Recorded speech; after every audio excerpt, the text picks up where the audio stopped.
Welcome back to Bitcoin Season 2. I'm Charlie Spears with Blockspace Media. Bitcoin Season 2 is about new ideas and new conversations on Bitcoin. It's the technical and the cultural combined, smashed together for an exciting era of new topics on the oldest blockchain. We are live on both the Blockspace X and YouTube. This video will be available immediately as it wraps up on demand on the Blockspace YouTube. Go there, Blockspace Media, like and subscribe. You know the drill.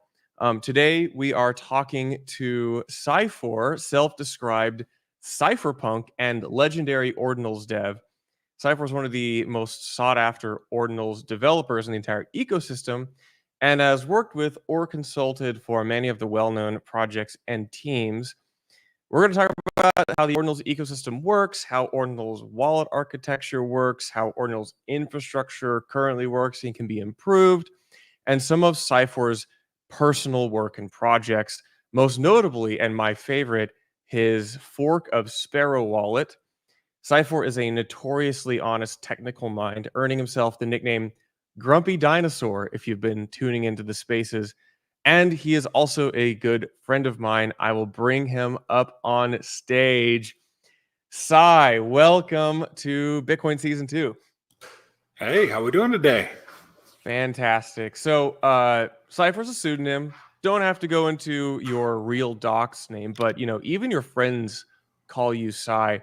What is Cypher's technical background? Like, you jumped right into Ordinals a year and 14 months ago, really. How did you find yourself with the skill set needed to jump right into Bitcoin and the Ord client? Because that doesn't just happen. Well, I mean, I would argue we had a lot of people that it did just happen and they've figured out and made it work, which is really impressive. But in my specific case, I had done freelance software engineering for a few years after leaving my role with the military at the young age of 21, got in that early enlistment. And as a result, I had some technical skills from the military. And then freelance software engineering is this great world where you get to touch every part of the buffalo, whether you want to or not, or not. So if you don't know Python, you learn Python. If you don't know Java and their stack is in Java, you learn Java. If they are trying to use Perl for something because they're crazy, you learn Perl and you use it and you use whatever their stack is. So it allowed me to develop this kind of mental model where I can quickly jump into a new system, onboard as much information as possible, as quickly as possible, and then very quickly iterate on that. And then specifically, Bitcoin is not new to me. I actually got into Bitcoin very, very early on, 2010, 2011. And when I left Bitcoin, I made the comment to a few friends of mine that this is really cool. This is some of the coolest tech I've ever seen. This will never catch on with anybody except for a bunch of nerds like us. It turns out I was horrifically wrong, but it did prepare me to have a general understanding and background to how Bitcoin operates underneath the hood. Yeah, so you talk about like your stack, and I'm gonna try to both not lose the new Ordinals degens as well as the developers. Can you talk me through what Psifour's Ordinals stack and Bitcoin stack looks like? What all have you touched in the Ordinals ecosystem, and how do you manage all these new clients and bells and whistles here?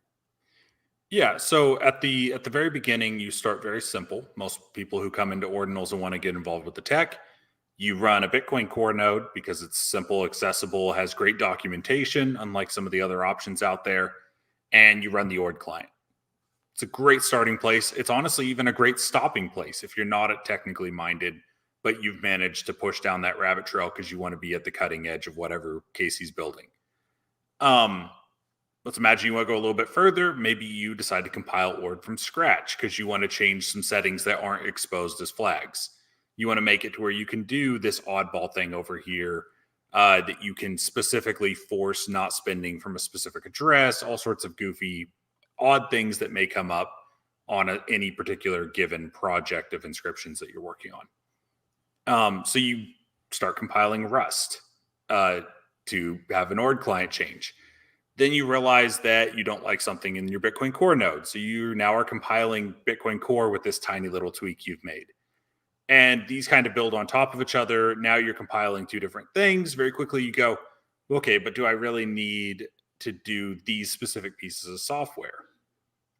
And you eventually go, well, maybe I don't actually need Bitcoin Core. I really only care about this index state. Now, in my case, I do run multiple nodes. They're interconnected. I have an ingest node. I have a actual like data storage node. I've built a cluster of nodes to fit my specific needs. But I've also just decided to index without a node in some cases, where it just connects to one of my other nodes, ingests like it's doing initial block download. For those who don't know, initial block download is where your Bitcoin Core node pulls in the blockchain and stores it locally and indexes transactions, builds its UTXO set. Yeah, some people might call it syncing, but that is probably the more technically correct way to say it. Yep.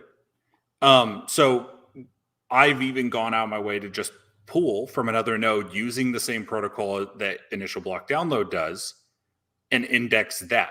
If you don't need the ability to see past transactions in something you're building, then you don't really care. You only need that final state. This is very similar in concept to a pruned Bitcoin Core node, except that maybe what I'm pruning for is not the spendable UTXO set. Maybe it's a set of all existing op returns or all transactions that even come close to matching the structure of an inscription. So what I'm trying to get by going that far down the rabbit trail is that your Bitcoin Core and ORD stack or whatever you're using for ordinals and soon to be runes can be as simple as some sort of Bitcoin node, so some way to get the Bitcoin blockchain to you, right? And a piece of software to look at that data and develop useful insights to you. They don't even need to be useful insights to everybody else, but if they need to be useful to you, otherwise, why are you running the software, right? Yeah.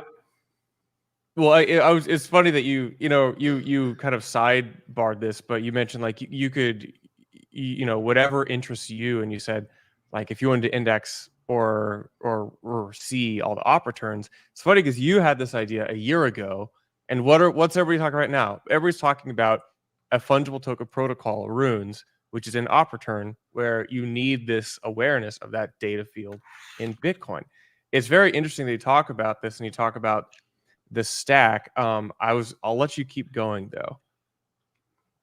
Yeah, I didn't have a huge amount more on that. I was just going to say the other option is if you're a techie or you're just curious, you can go as far as writing your own very optimized, very focused code that only treats the specific use case that you need. And this even extends the other direction. I've kind of focused almost exclusively when I was talking on like data ingest and indexing. This even extends out into maybe I want to put inscriptions on chain, but I don't want to run the full ORD stack because I want to do something that's non-standard. I want to store a piece of data in a flag that's not actually defined within ordinal spec. You can write a simple little piece of software that does that. In fact, you could probably do so by forking existing ordinals libraries.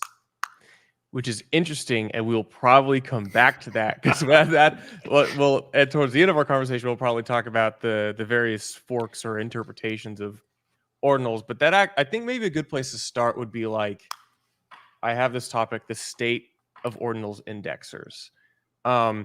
In order to talk about that, it might be good to just double tap again on what the ORD client is, and then what it means. What is an ordinals indexer in as layman terms as you can?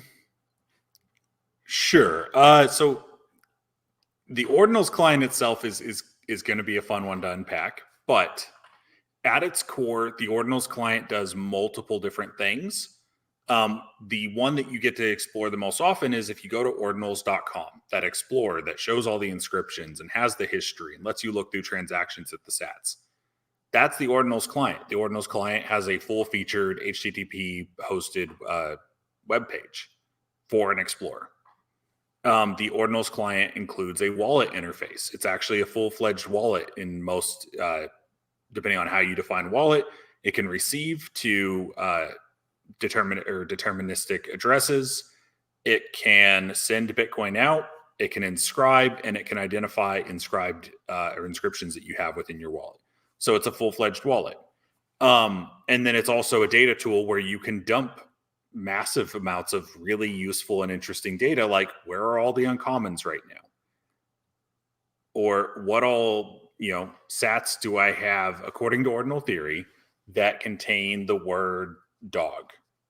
And that's something the ordinal client can do. And it's kind of an intriguing bit of data science if you want to dig into that. So that's the client, but you asked about indexing, which all of these functions will cause the client to do. The client will index if you try to do any of these. And indexing is exactly as I said before. We have the Bitcoin blockchain, giant chunk of data, about 700 gigs. And we want some portion of that, where most people who are doing inscriptions really only care about the content of the inscriptions they own. But the Ord client will index all inscriptions and optionally all the different sats and where they're currently located. Gotcha. So when I log into Magic Eden and I'm looking at those JPEGs on Magic Eden, what's actually happening? Now, maybe you could answer in two parts. One, what what are the mechanics of delivering that JPEG to Magic Eden's front end? And then two, depending on Magic Eden's particular implementation and like front end stack, are you actually looking at a live indexer? Like, pull this apart for me here. Sure. So at its core, every inscription contains what we call a content field, op0. The data contained within is split into byte chunks. You don't really care about this unless you're a techie, but they're in segmented pieces. So we pull that data out, we glue it back together correctly, and that data could then be rendered on a browser web page. In practice, that would be horrifically inefficient because you have to hit your Bitcoin node, get the data, stitch it together in memory, then return it to a response. We're spoiled in the modern world. So the idea of a request taking more than half a second would be unacceptable to us nowadays. Because doing all that takes a little bit of time. So front end explorers, they will use what we call a CDN, content delivery network. And that is, they've done the work. They've taken that data, stitched it together, created the actual output file. They then store that on a set of servers globally distributed, typically through a provider like Cloudflare, et cetera, AWS, Google Cloud Provider, any of these. And that data is then sent to your browser when you request it. It's the exact same data you would have gotten if they did it the long way, but you get it in a fraction of the time, which is why sites like Ord.io can then, you click an image and it loads instantly, as opposed to waiting, a fraction of a second. So that, yeah. Sorry, I realized that was a two-part question. So that's how it works. If all of the explorers are using the same index. Because as you may have noticed earlier, I really pointed in on the fact that you can write an index that serves your own particular needs. The majority of those in the market do use the most up-to-date version of the Ord client as their index.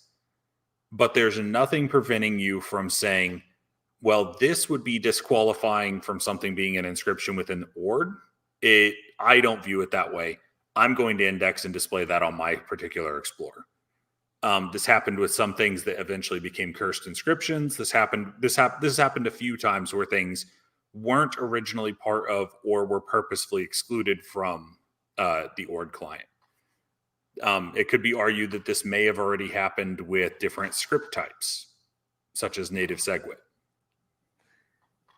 Yeah, and I want to come back to that maybe, but because this is a very nuanced and detailed.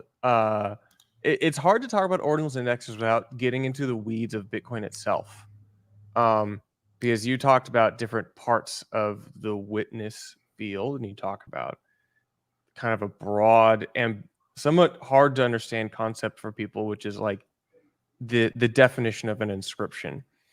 But I want to focus again more on the indexer part here, which is um, there are a lot of these marketplaces and wallets which rely on an indexer to deliver them their uh, their information, where the state of inscriptions, where the rares, sats, and whatever are.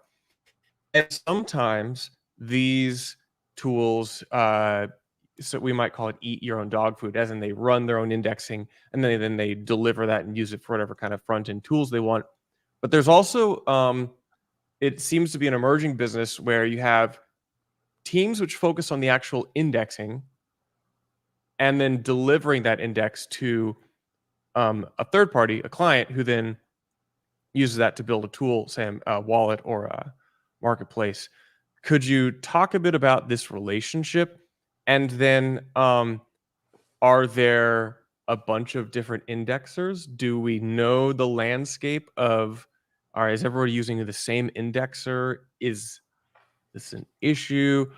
Pull this apart for me again. Yeah. So as for if people are using different indexers, at this point, it's commonly accepted within the space that there are probably 2 or 3 unique indexers being used between all the major services. And the majority, or not the majority, all of the commonly used ones are feature compatible or even direct clones of the logic and structure of ORD. And this is done so that way they maintain consistency with ORD, so there's less desync in terms of what they consider to be valid. So they basically run ORD or a copy of it that's really similar, maybe some small tweaks. Yeah, effectively. And most of those are going to be that they potentially maybe they don't want to use REDB, which is a database solution that ORD uses. Maybe they would like to put those in SQLite, MySQL, Postgres. That's a data solution. And then you also asked why and kind of the intricacies of why we have this separation between sometimes the people making indexers are not the people building front ends. Yeah, because why wouldn't everyone just like run ORD and then deliver it to themselves? Well, so life is like a fractal, right? No matter how far you zoom down or out of something, you find the same set of things reoccurring.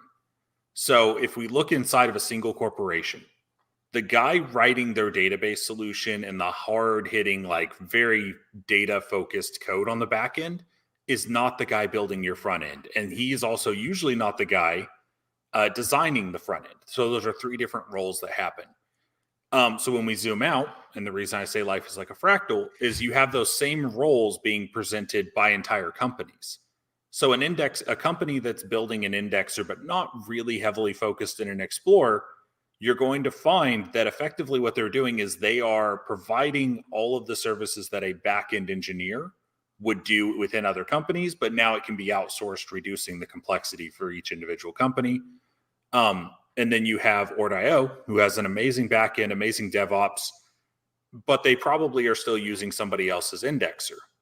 I can't say that for certain, but like even we'll not use Ord.io to avoid misrepresenting them.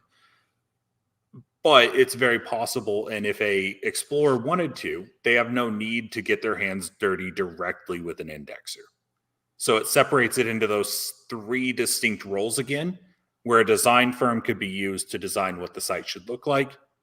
Your firm could focus on web development and build a really powerful, really well done DevOps with like fast load times, all the things that the end user cares about, and then rely on an indexer from another company that is really focused on like perfect data representation, data availability, and making sure that's provided to you in a format that your devs can work with easily in some form of API.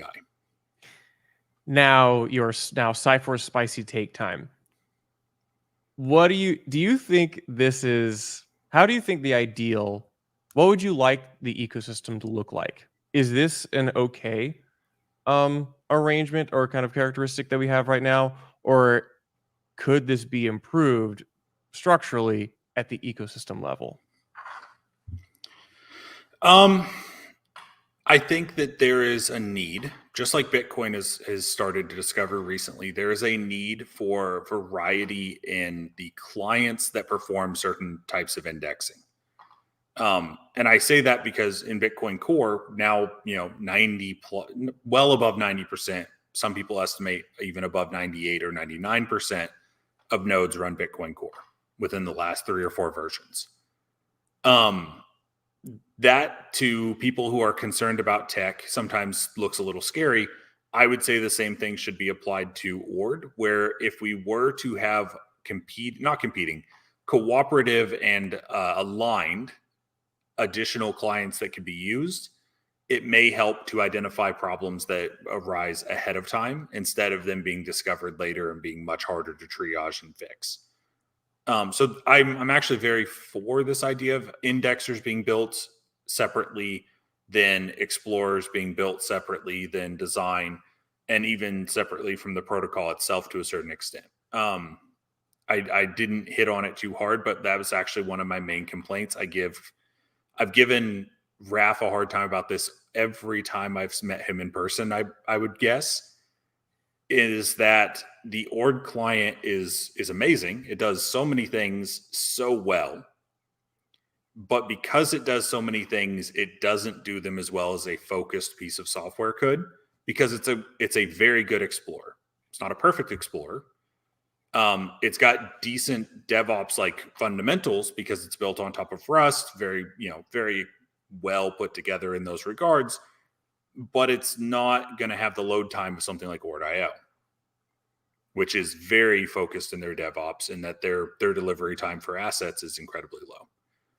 And a couple other explorers, I'm not leaving anybody out on purpose. Ord.io is the one that I've recently been looking more at their DevOps, and I've been impressed. So I do think that separation is probably a desirable trait in terms of a lot of these software stacks. So let's move on to the landscape of Ordinals wallets. This is, I think, maybe not a very well understood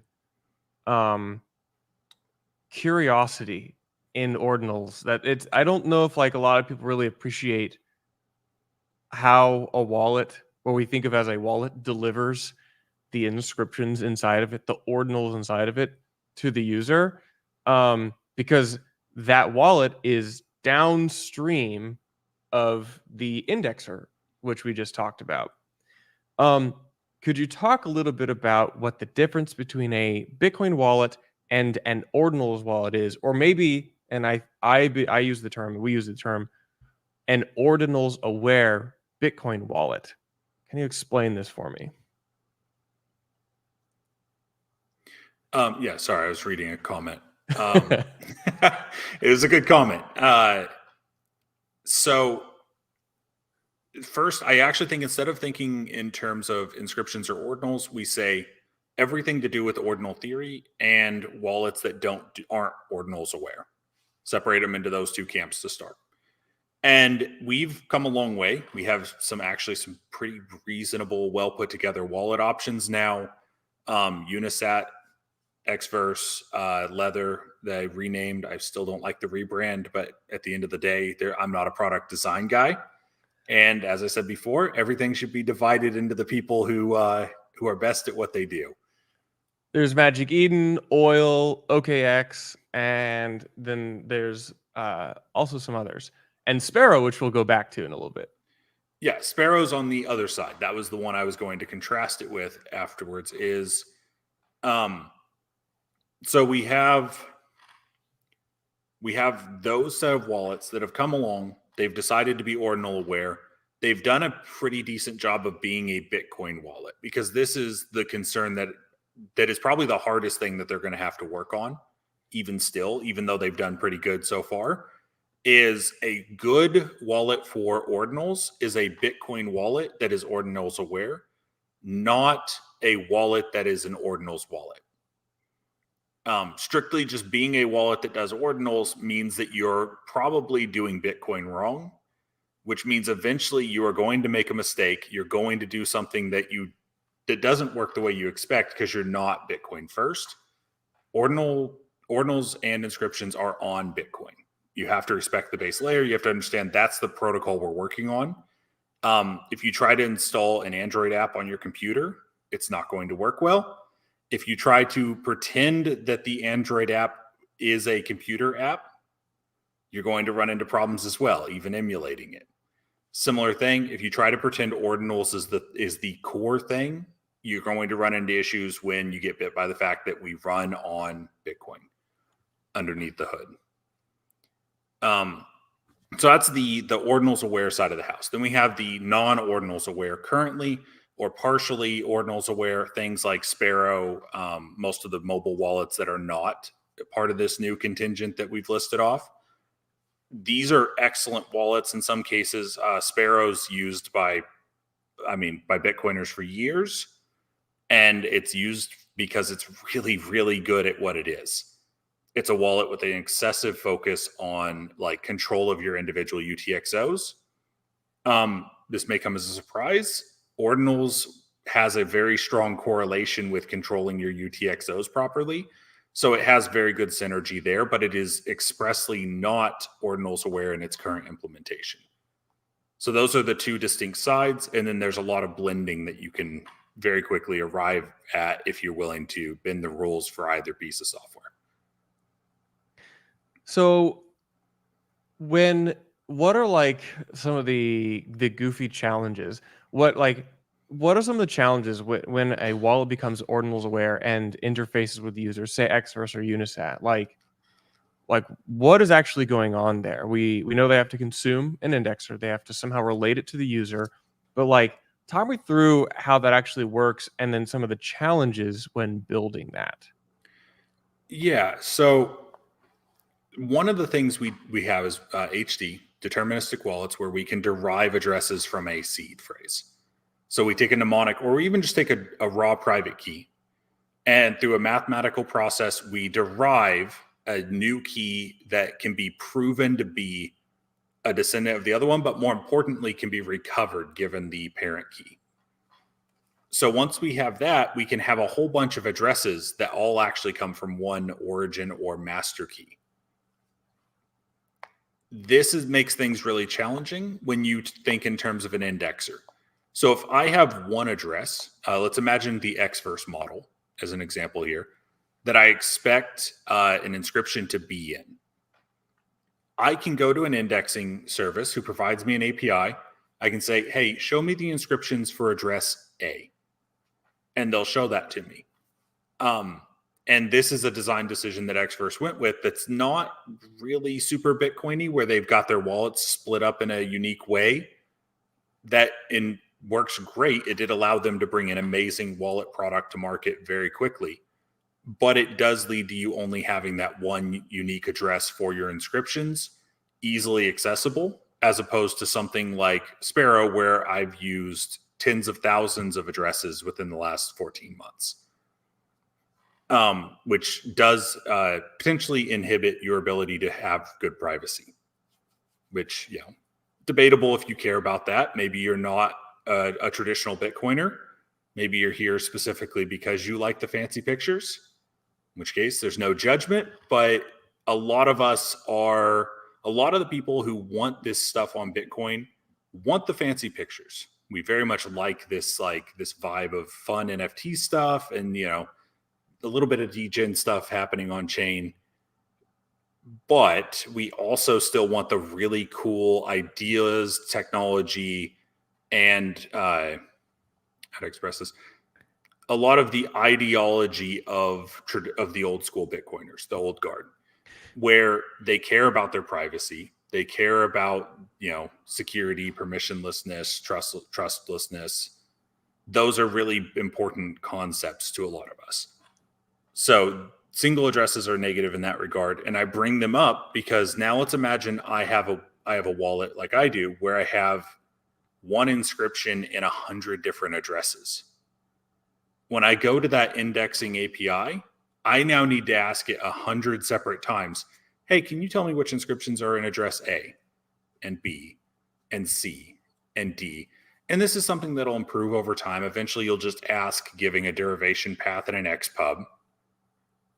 But currently, there are no indexers I know of that allow you to query in that way, which means that wallets built specifically for ordinals lack that functionality. I kind of want to double click on that a bit because, maybe to the average person who's listening to this, if you made it, 30 minutes into this, and maybe we lost you a bit here. I actually care a lot about this too, Sai, which is, we managed, it seems like we got really far along instilling some of the really cool Bitcoin stuff into this new emergent crowd on Bitcoin, but we've introduced like new challenges, which it's almost like I felt like we we moved back pretty far because we're in airdrop season. I love it. Not complaining that I got some extra rune stones or whatever. That's great, but it also means that we are seeing address reuse like we've not seen, I think, ever in the network. And then we're seeing it's like a lot of tooling be built out almost just in one direction without the entire like suite of like other stuff that you'd almost expect for like a standard, what I would call a well-built, robust Bitcoin product. I would almost like invite you to say kind of what you said again, just phrase it differently, because I care a lot about this address reuse and being able. And actually, I think maybe what I'm asking is like, you actually mentioned that the state of indexers does not really account for pulling a bunch of addresses from an XPub. That's the question I want to ask. Talk to me more about that. Sure. Let's use an example. Understand that I'm not saying this out of any sort of malicious intent. I love Leo. I love the Runestones thing he's built. But I'm going to use it as an example because it's a great way to really dig into why this matters to some of us and why it may not matter to others, and there's no inherent problem with that. So the Runestones criteria was they picked a block height, and they said if you have 3 inscriptions within an address, we can then we will give you this object. This is really cool because up until the last couple of years, a lot of Bitcoiners have treated groups like Chainalysis, who does a lot of very deep analysis of Bitcoin transactions and flows and all of this. They dug into this a little bit, and almost invariably, these Bitcoiners kind of view it as a boogeyman. They don't make it far enough in the process to understand how you would do chain analysis of the blockchain. So Chainalysis as a company ends up as this scary boogeyman, which maybe they are. They may be sold out to a government. Who knows? It's none of my business. But you can't just stop on that part of the technology. So what Runestones has done, where they've not only identified flows of transactions, but they've identified specific transactions they care about and the addresses involved in them, is actually very much the same model used by companies like Chainalysis. So it brings awareness to that sort of technology in a way that we may not have dug into as much otherwise for still years to come. So awesome in that regard.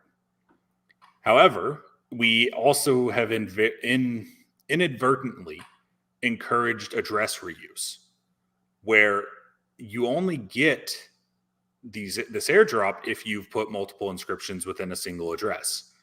And for most people, that's not a problem. They went and bought them off of a marketplace. They did them through an inscription service. Now, let's imagine instead that I hold a certain amount of Bitcoin in this hypothetical example. And we'll say it's a large enough amount that it would be a problem. Or the source is something that, say, a government agency may care about. Or you just don't want people to know what you have, which is that whole privacy thing. Because at the end of the day, I've known Charlie for a while now. I don't know if Charlie even holds Bitcoin. He might just be a LARP. I lost it all in a classic Oklahoma landlocked state boating accident. It happens sometimes. It happens. But kidding aside, we don't need to know what other people are doing. And that's this idea behind privacy. Well, if I did my own inscriptions, I set up my node, I set up Ord, I ran my own inscriptions, and I funded that wallet from an address I control that holds that Bitcoin. If I was reusing addresses, you can now see how much Bitcoin I have. In fact, you can kind of see every UTXO I own if you're willing to do some basic sleuthing and forensics. That's really not what we want to inadvertently be encouraging people to do. So again, I want to clarify, the tooling is designed that this is the right way to do it now. But it's also a great example of like, maybe this is an area we can improve on. I think I derailed horrifically. No. I really like this because it lets me to ask the question again. You actually mentioned some idea which I think is really cool, which is indexing from Xpub. And this presents an interesting idea because I don't think anyone has even. I think very few people even like know that different types of indexing are even on the table. Could you like dive into that a bit more? Yeah. So when we build this index and we say who the owner is, we define it down to an address. More likely, we define it down to an output script out. And this defines who's allowed to spend that output. Because this is going to come as a surprise to some people. You never own Bitcoin. Nobody owns any Bitcoin. This is a long running kind of meme and technical joke within the Bitcoin community, in that you own a private key, or maybe you own some other piece of data that can be used to satisfy the condition to spend some Bitcoin, the Bitcoin you own, right?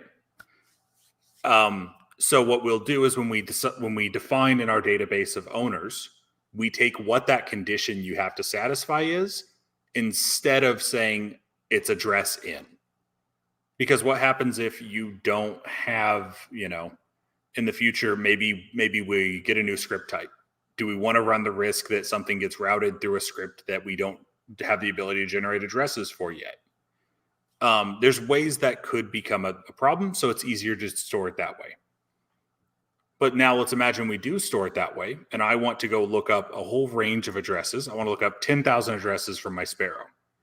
I could provide an XPub and the derivation path, or a descriptor which includes all of that information. And given an index built around that idea, you could potentially be able to do those lookups much, much faster than looking up 10,000 unique addresses, because now you can derive those public keys and just scan byte for byte for like a quick binary search. Which gets into the conversation I wanted to have. If you've made it this far, thank you so much.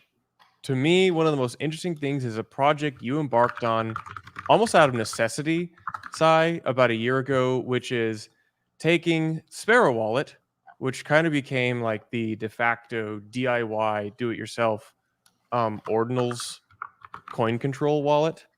Mm-hmm. And because Sparrow's open source, you began to hack away at it to basically build the things that it needed, starting with some quality of life improvements and perhaps, getting even more into like building out a feature set. Tell me about Sparrow, and actually, what do you call your fork of Sparrow?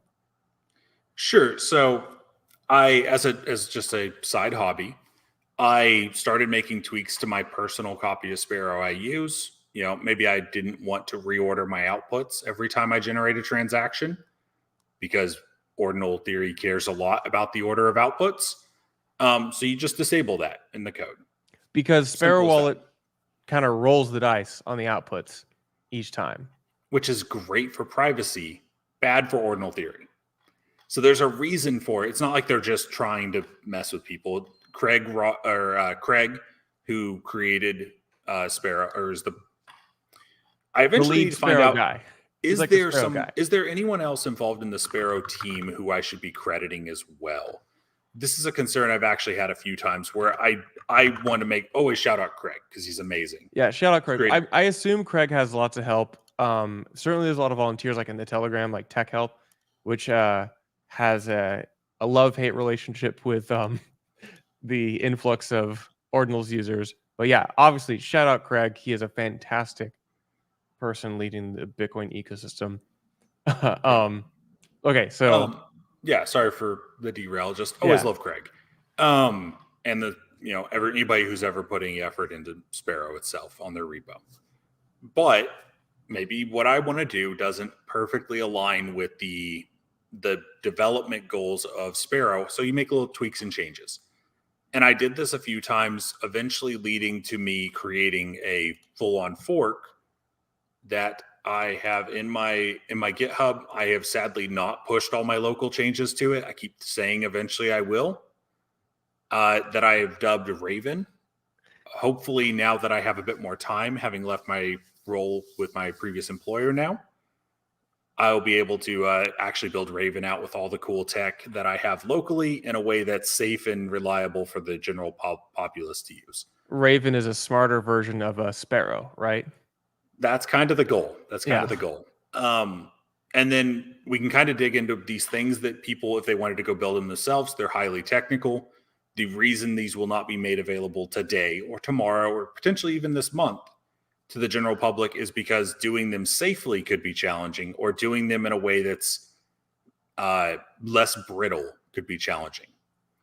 And what that is things like, you may not be aware, the labels in your Sparrow account. So if you go in and you double click on a UTXO and you put a label on it, they have a bit, specifically number 329. I had tabbed over to look at it to make sure I had the right number. That's where I was verifying. Which was written by Craig, and it's a definition of how those labels are stored, generated, etc. In theory, if you had a good index, you could dump valid labels from that index, import it into Sparrow, and properly label all your inscriptions in one fell swoop. Again, talk about this. Try to put it in like layman's terms here, because this is actually really, really cool. It's a very simple but cool utility. Yeah, it's the idea that, so currently if you try to use Sparrow and you're doing ordinals things with it, it can be a little scary because you need to know what all your UTXOs are, your spendable packets of Bitcoin, is what we're going to refer to them as to keep things super simple. You need to know if they contain an inscription. So this often means that you're doing manual lookups over and over and over again to verify with the right output, either included in Ord. I believe Casey proposed this at one point for inclusion in Ord. I don't believe it was actually done, or integrated into Sparrow itself with using a third-party API with their indexer. Maybe Heroes API would be potentially a good candidate. You could then pull those labels automatically and populate them so you know if you're sending an inscription.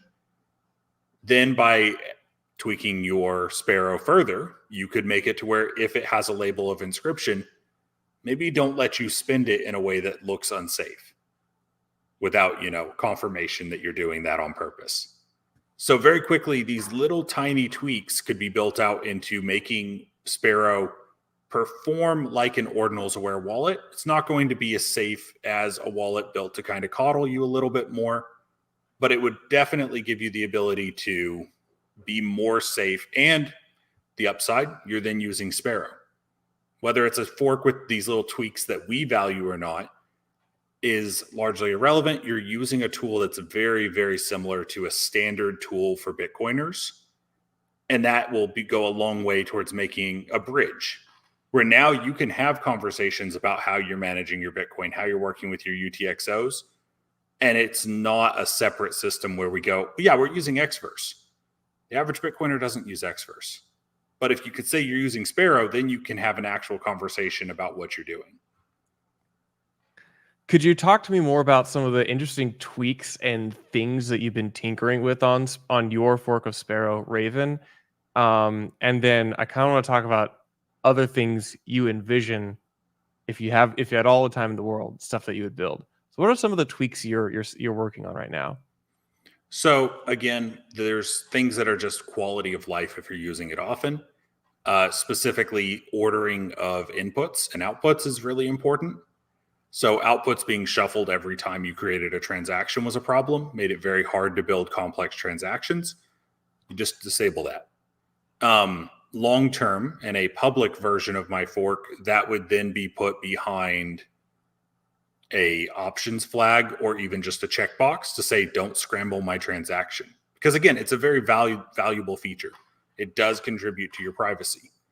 But you don't know what you don't. Sometimes you don't want to contribute to your privacy. Sometimes you want fancy pictures on Bitcoin. So there's that side of things. Then there's input ordering, which is reordered every time the transaction would have changed. So changing your fee rate, adding a new input or output. Instead, we just simply make that not reorder, or we define a specific order we care about. The one I'm currently using is I just order by transaction ID. This means I get a static order, but it also means that sometimes I get an order that I dislike and I have to tamper with it a little bit to make it do what I want.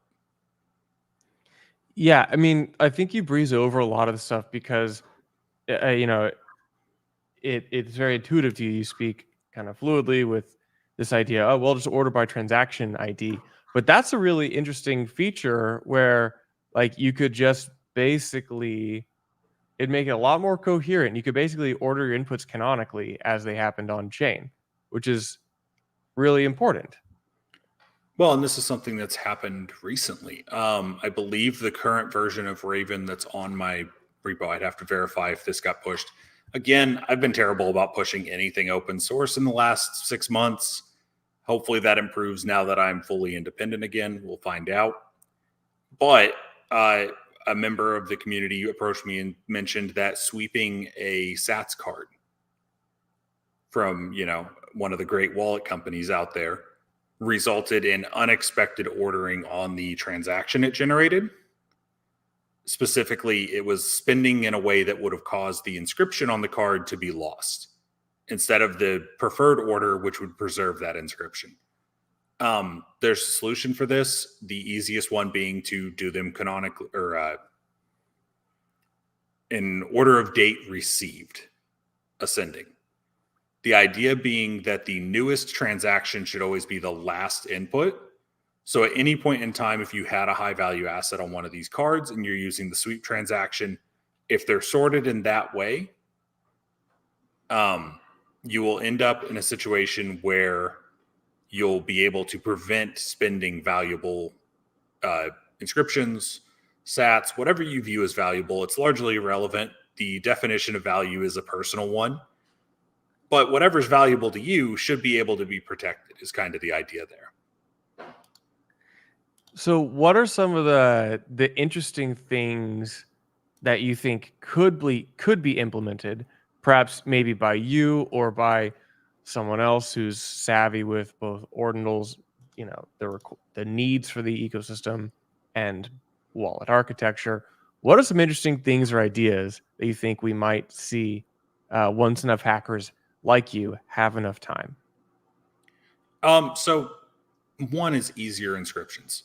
So don't get me wrong, there are complex ways to do inscriptions. Maybe you want parent-child, you want this and that and the other.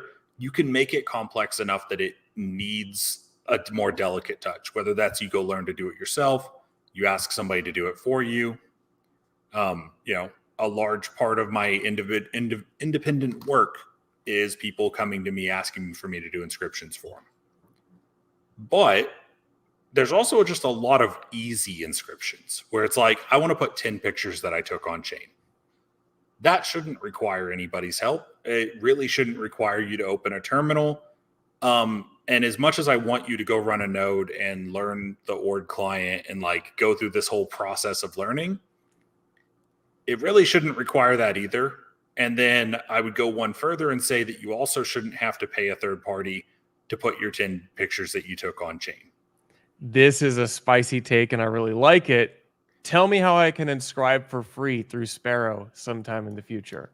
So it would be pretty easy for a developer to say add file handling such that when you drag files in, it generates a transaction that's an inscription transaction, commit and reveal.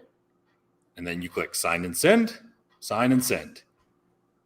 This is not a complex thing to do and could be added relatively simply for an engineer. And that would, I'm not saying that the goal is to undermine inscription services. Obviously, I'm very good friends with people who are running some of these inscription services. Great business. They provide things that this would not do.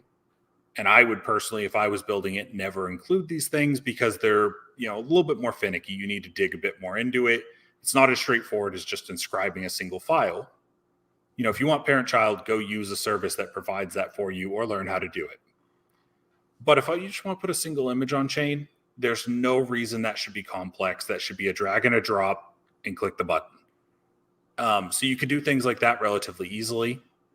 And then I would imagine that someone will add rune support to Sparrow at some point. I don't expect this will be in the first 3 or 6 months, but I would view it as inevitable. It's a little bit easier to index than some of the other standards for fungible tokens we've had. A little bit less brittle. And as a result, if you had the ability to pull in inscriptions, then you probably have code that is already more complex than that. And you would be able to go through and pull in your runes balances and potentially even craft those transactions to send them out from within Sparrow would be the goal. In the meantime, though, specialized wallets, like we did this first go round, whether that's Ord, Unisat, Leather, Magic Eden, OKX, all of this whole collection. If I missed you, it wasn't on purpose. Those will probably have that first because they're choosing to be specialized instead of the, power that you get out of something like Sparrow. But we can get there. So that's that's one of my favorite kind of spicy topics because it really just shows what you're talking about here shows the power of an independent developer who's pretty competent with a little bit of time and recognizing a need for the ecosystem. I kind of want to touch on the developer culture in Ordinals broadly, because you are kind of the beating heart of Ordinals devs outside of Casey and Raf, and then there's typically an engineer at each of the the really successful dominant companies.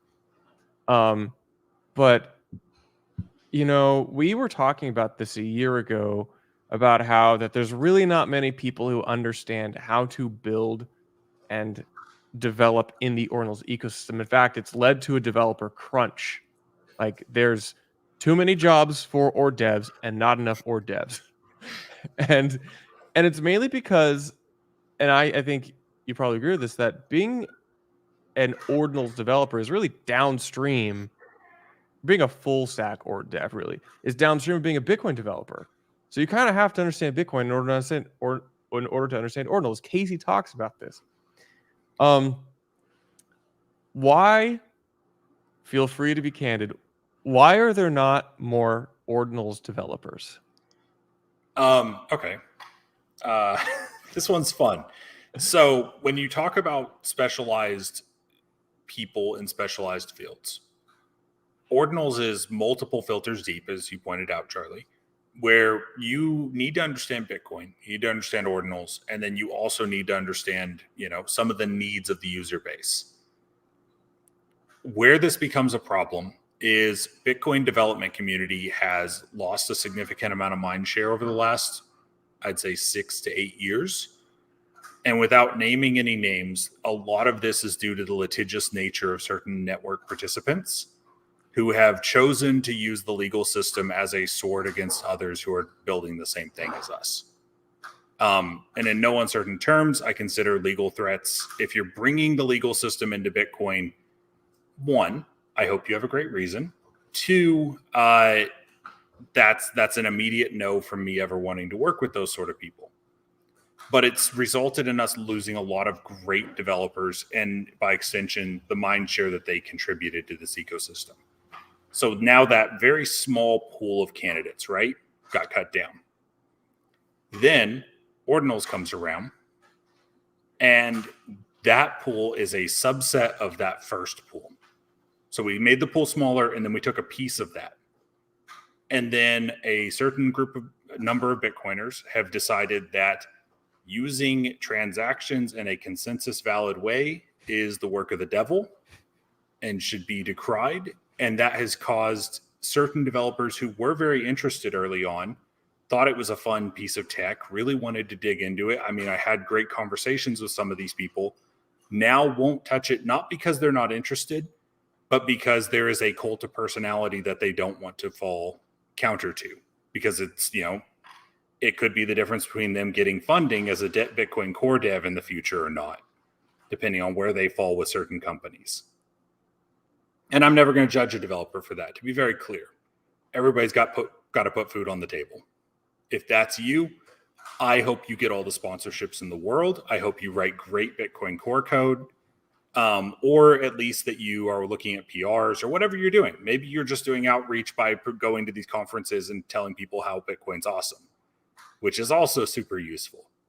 So anybody that's working in Bitcoin, never any judgment there, but there are factors that cause our pool of candidates to be incredibly small.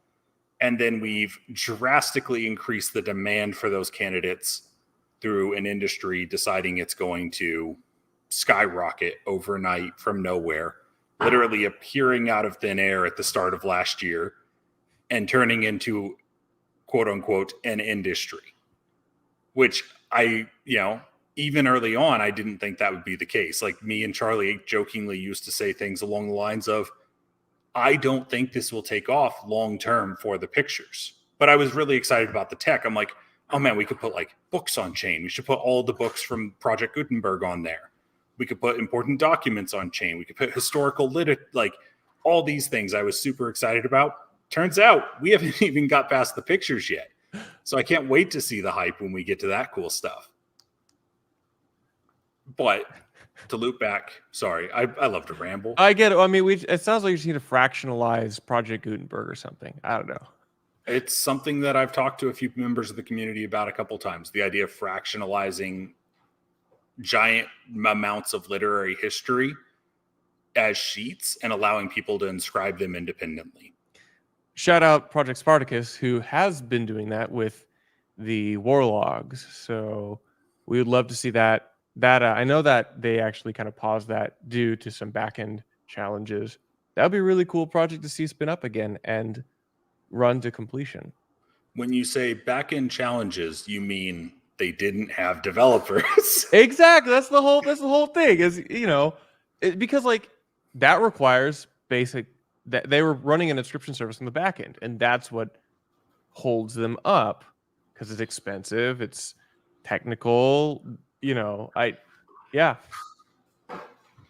So that's, I mean, it's going to be a challenge for a while. Eventually, people will continue to onboard, and there is a certain point of growth that becomes asymmetric to the development time needed as, product services are built out. So I think in that case, we could see eventually that need for developers go down. Right now, if you know a little bit about Bitcoin, you know a little bit about Ord, and you have used an IDE before, you should probably talk to someone like Charlie, because he's probably got 4 people banging down his door trying to find you. There are more job offers for an Ordinals dev than there are Ord devs. So, which makes talking to one of the most desired Ordinals devs out there, who is independent, even more special, I think. I have really liked the arc of this conversation. So I know I said we might touch on like consensus breaks in indexers, or maybe we could talk about some of the further challenges or nuances of Ordinals wallets or Sparrow wallet. But I actually kind of like how this conversation has woven for the past hour. I'll invite you for just any final thoughts on what I colloquially titled the title of this conversation, which is Hacking the Ordinals Ecosystem. What are your kind of final wrapping up thoughts about this state so far? Couple really easy points. First of all, if you know anything about software engineering and you don't know about Bitcoin or Ord yet, learn them and hack on them, because there's cool stuff to be built on top of them still. That there's a lot to still be built on top of them. And then there's even a lot of products that are still needed for the average user to get onboarded in a way that they can safely self-custody. Whether that's wallets, which are coming along very amazingly. Again, listed them all out a couple times now. Or maybe it's tooling, maybe it's, making sure that interfaces exist for hardware wallets of more variety. These things are all still needed. Or just hack on it and build the things you care about. If you are not able to, play with the code, play with software, do fun things, talk to the people who can. I get DMs all the time from people who have crazy ideas that they think they can't build. And we very quickly realize that, well, if you tweak this one piece, it's no longer a development problem, it's a business problem, or it's a logistics problem. And, reach out to the people who can, see if your problem can be tweaked in a way to where you can solve it, or if you can find an engineer who can help you build it because they're just as passionate about it as you are. And then the final option, remember to contribute to, there's, I believe, a public donation link for the main Ordinals team. Raf and Casey have worked incredibly hard. I may be a skeptic about some of the decisions sometimes because that's my nature. Again, grumpy dino for a reason. But contribute to those guys. They've built something really awesome. They've inadvertently created an ecosystem in an industry. And I think they deserve to be paid like they're actually creators of an ecosystem in an industry instead of making less than some guy at Google in California. I love that line. I love ending it there. This I'll wrap up by my own comments on just the landscape of Ordinals development, where we really lucked out in that, yes, there are a lot of people making money in the ecosystem, and that's good. And there can be a lot of people making money in very extractive ways, but we've really gotten lucky by having people who are kind of hegemons, figureheads, Casey and Raf, and the Ordinals Institute, who have very selfless approach to development. And we have a very optimistic landscape of people who do kind of have an ethical priority to look out for the interests of the ecosystem. Whether or not we all agree or not, we'll never all agree. And then we have great volunteers like in the Ordinals Discord, the Ordicord, a lot of really sharp, helpful folks there. So I've really enjoyed this conversation with you, Psifour. If you are watching this and you'll be in New York City, Cy and I and our crew from Tulsa, Oklahoma will be in New York City this weekend for NFT NYC. We'd love to see you there. Say hello, have some out-of-band conversations, and get to know people in the ecosystem. So, Cy, thank you so much for joining, and I will see you around. Thanks for joining Bitcoin Season 2. Bitcoin Season 2 is about new ideas, new conversations on Bitcoin. It's the technical and cultural smashed together for an exciting era of new topics on the oldest blockchain. Bitcoin Season 2 is produced by Blockspace Media. Go to Blockspace YouTube, sign up for our newsletter, and follow us on Twitter. Website is blockspace.media. This is Bitcoin Season 2. Like and subscribe, and catch you next week.